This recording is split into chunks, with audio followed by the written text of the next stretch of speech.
Before we start building these huge houses and infrastructure on lands which were being ruled by several dynasties, has it ever crossed your mind what all it could have been hiding? This piece of land owned by a farmer turned out to be the best thing that's ever happened to him. Who could have thought something this big was hidden deep inside? But the question is then why other people who tried so hard to find something on Fred's land couldn't find one, even after trying so many times. Whatever's been the reason, this man discovered the most amazing thing one could find. The discovery isn't the mystery of the story, but what comes after it. The discovery divided the two acquaintances and turned both of them into arch enemies. And it was all because of the discovery they made. Was the legend behind the discovery true? They should have listened to it and should have left that thing alone, buried inside the land. A huge discovery. Terry Herbert was 54 when he accidentally discovered a huge Anglo-Saxon hoard on the piece of land which belonged to a 65-year-old farmer, Fred Johnson. Terry never had a clue that something like this was hidden in the land. He was just there because Fred asked him to. But when Terry returned, he had something in his hand, an ancient artifact. This story is one of the best stories that we've come across. How does it all begin? Let's find out. The best day. Fred recalls the moment. I told one I'd lost a wrench and asked him to find that. But instead of finding his wrench, Terry stumbled upon Anglo-Saxon hoard and several other things that belonged to the past. Fred was surprised when Terry showed him what he brought. It was no wrench, but something else entirely. Announcing the discovery. Both Fred and Terry remember that amazing day of the 5th of July 2009, when Terry knocked on Fred's door to tell him that he couldn't find his wrench. But there was something you should see which he's discovered on the piece of land. Later, the artifact was named the Staffordshire Hoard, and this discovery made headlines all around the globe. There was no stop to this story. People wanted to know more about the artifact and the accompanied treasure. Gold, silver, and jewelry. The treasure was of one of a kind. There have been other discoveries too that have made the world surprised, but nothing like this discovery. This treasure included gold, silver, and several garnet objects from the Anglo-Saxon era, which is believed to be a very crucial period in terms of history. Isn't it amazing that a person buys a metal detector which costs around 2.5 pounds, and then this gadget helped Terry to discover the most amazing treasure of all time? But the treasure held something else other than gold, silver, and whatnot. It was a huge mistake that Terry made. Asking for permission. The land was located in the West Midlands, only a few miles away from Terry's place. One day, Terry knocked on Fred's door and asked him if he could use his metal detector on his piece of land. Fred wasn't interested, but allowed Terry only on one condition: if he could find his wrench, which he lost some months back. Terry agreed, and that changed everything. Fred should have said no. A huge treasure. With a metal detector in one hand, Terry was exploring the land. If not anything, he was sure he could find one old man's wrench for sure. But fate had some other plans for him. Instead of a wrench, he stumbled upon an old treasure, of which he was taken aback because Fred owned the land and still never managed to find it. Can you guess how much that old treasure was worth? Amazing worth. The old treasure which Terry found on the piece of land belonged to Fred was estimated to be worth 3.28 million pounds. The land was hiding 1,500 gold objects scattered all over the place. These gold objects belonged to 7th and 8th century. You can imagine all the hype this discovery made. It was worth it, but things got more interesting after the discovery was made. Mixture of everything. The treasure held some artifacts from the past, but still, Fred and Terry started to sense some struggle. Where on one hand, they looked at all the gold that made their life shine, on the other hand, their heart wasn't in sync. Why is it that all the gold couldn't give them happiness? Then they were introduced to that old legend revolving around the treasure. Hundreds of objects. The experts from all around the globe compared the treasure with the famous legendary treasures Lindisfarne Gospels of the Book of Kells. A simple search for Fred's wrench changed their lives forever. The Staffordshire treasure now carries 3,500 pieces.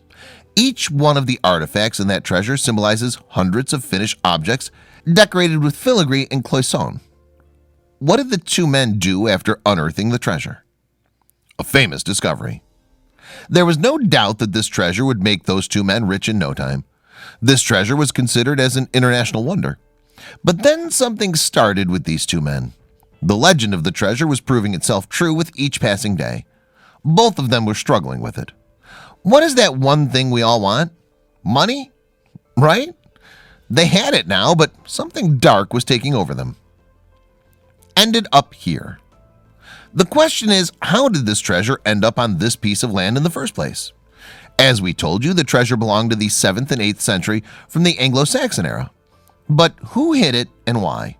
What made those ancient people hide this treasure? The historians wanted to know everything about the treasure, and after a lot of research, they found something to believe in. The legend. Either it was a day or night, nobody can say for sure, but an unknown group progressed along an ancient Roman road, crossing the forest of the Anglo-Saxon kingdom of Mercia. Nobody could say anything about the group, as it could have been soldiers crossing the kingdoms or thieves.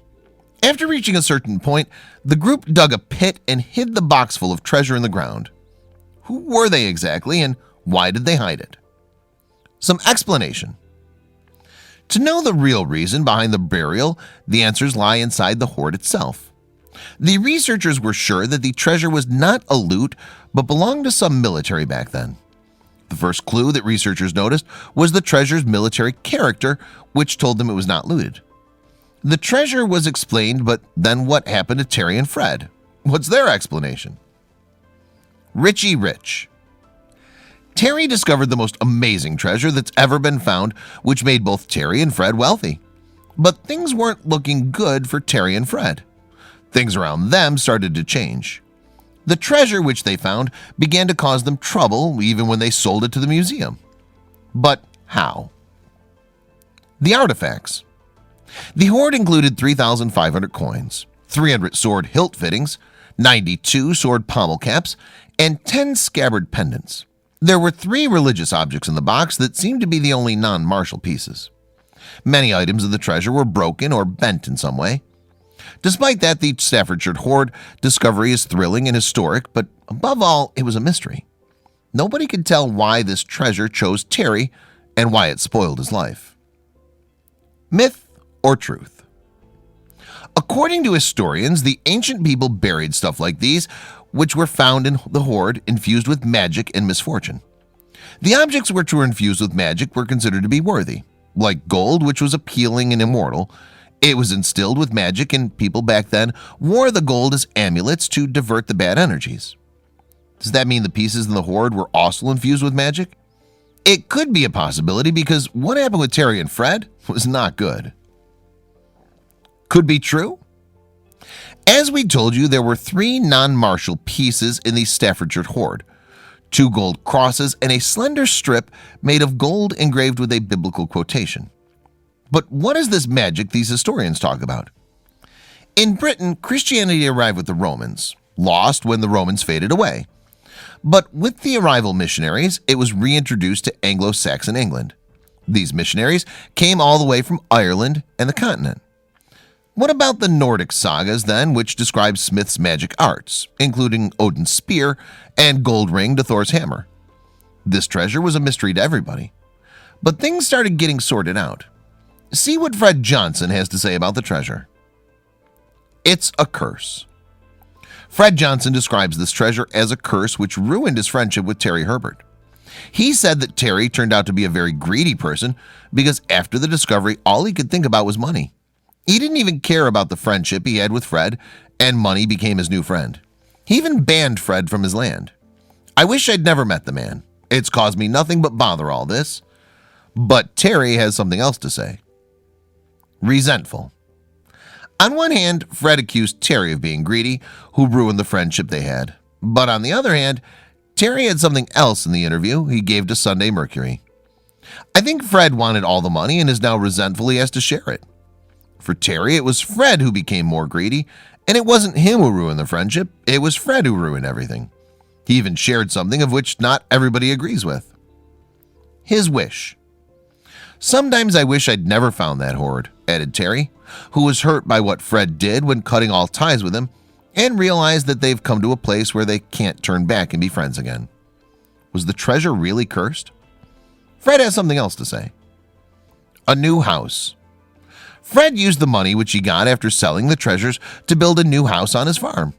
He recalls that very first moment when Terry showed him the discovery he made, and rather than being happy about the treasure, he was more into the worth of the money. All he wanted to talk about was how much money we were going to get for it. Fred said that he wishes some poor fellow would have found it instead of Terry. Low key. After Terry made this discovery, both of them agreed to keep a low profile about the discovery and themselves.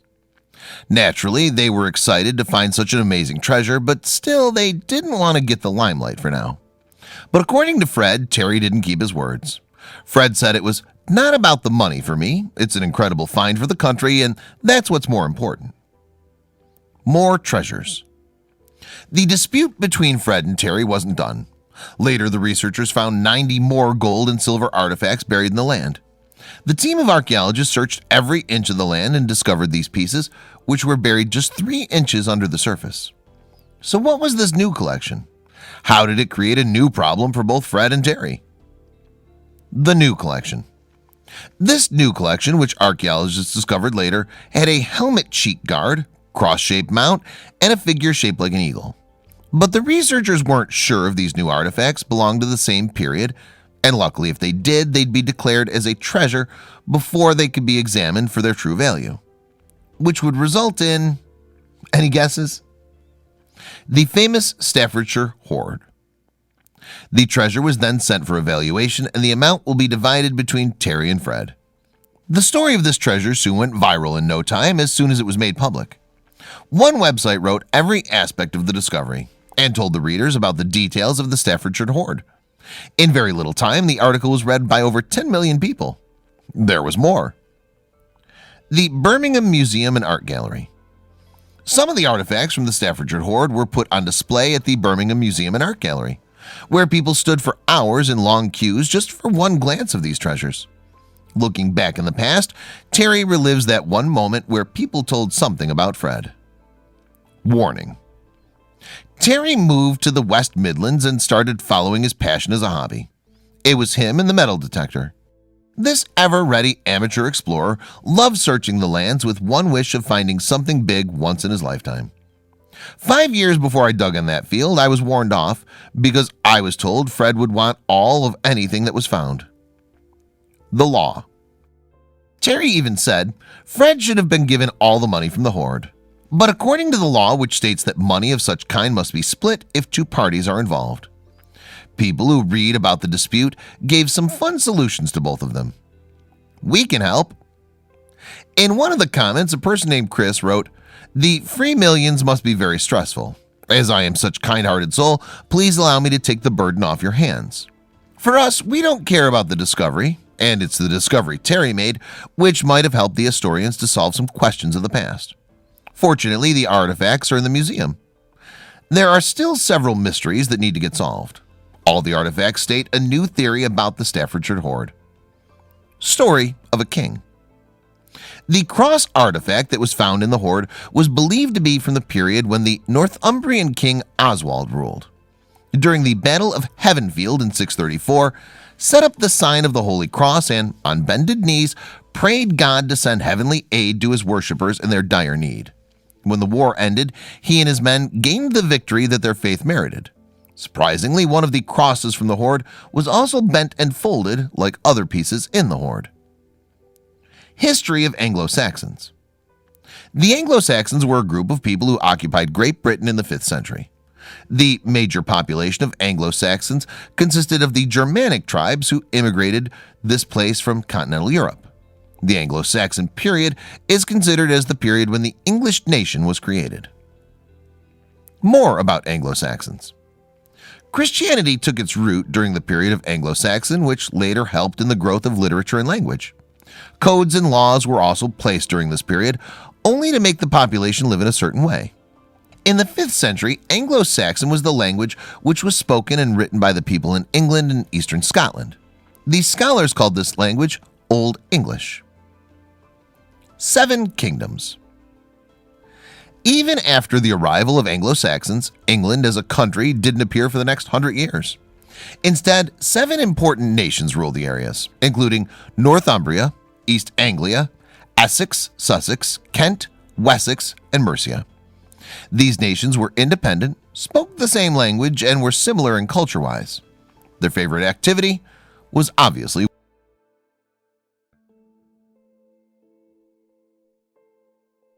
Check out these other videos from Let Me Know. If you haven't made the move to subscribe to our channel, all you need to do is click on that red subscribe button.